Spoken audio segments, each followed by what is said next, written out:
Bismillahirrahmanirrahim. Assalamualaikum warahmatullahi wabarakatuh. Alhamdulillahirrabbilalamin. Wabihi nasta'in wa ala umuri dunya wadin. Wassalatu wassalamu ala asyrafil anbiya'i wal mursalin wa ala alihi wa sahbihi ajma'in, amma ba'du. Yang pertama-tama yang terhormat kepada Ibu Eva Fadila SHMH selaku dosen pengampu mata kuliah Qawaid Fiqh Siyasah, dan tidak lupa pula kepada teman-teman sekalian yang saya banggakan. Baik, saya akan memaparkan materi yaitu tentang kaidah fiqh khusus umum maupun menentukan skala prioritas. Langsung saja bahwa kaidah fiqh khusus maupun umum, kaidah-kaidah fiqh yaitu kaidah yang bersifat umum yang mengelompokkan masalah-masalah fiqh terperinci menjadi beberapa kelompok, yang pula merupakan kaidah atau pedoman yang memudahkan dalam mengistibatkan atau menyimpulkan hukum bagi suatu masalah, yaitu dengan cara menggolongkan masalah-masalah yang serupa dengan suatu kaidah. Qawaidul fiqhiyah atau kaidah-kaidah fiqh adalah suatu yang sangat penting dan menjadi kebutuhan bagi kaum muslim. Dengan demikian, secara kebahasaan, kaidah-kaidah fiqh adalah dasar-dasar aturan-aturan atau patokan yang bersifat umum mengenai jenis-jenis atau masalah-masalah yang masuk dalam kategori fiqh. Dari rumusan-rumusan di atas dipahami bahwa sifat kaidah fiqh itu adalah kulli atau umum, yaitu dirumuskan dari fiqh yang sifatnya partikular, juz'iyah. Jadi kaidah fiqh adalah generalisasi hukum fiqh yang partikular. Sedangkan kaidah-kaidah usul adalah aturan-aturan umum yang menjadi sandaran dalam penetapan hukum fiqh, orientasinya kepada aspek pembahasan Al-Quran dan Sunnah, yang karenanya juga disebut dengan kaidah istinbatiyah dan kaidah-kaidah lugawiyah. Al-Syafi'i 1983 ayat 4-5.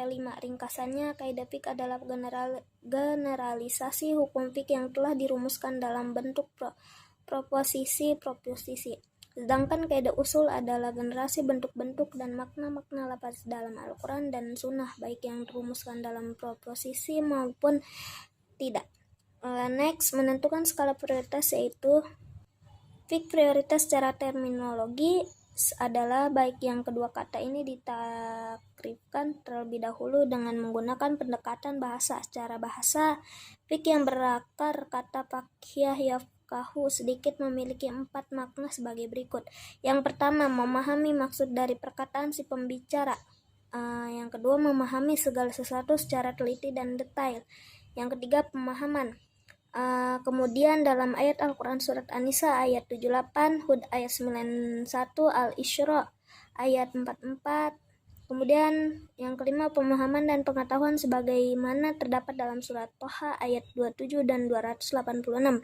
Dari keempat pengertian di atas dapat disimpulkan bahwa fiqh secara bahasa bermakna pemahaman. Hal ini bertegas lagi dengan sebuah hadis Rasulullah SAW tatkala mendoakan anak pamannya Ibnu Abbas, Allahumma faqihu fi al-dina wa alimhu al-tawi.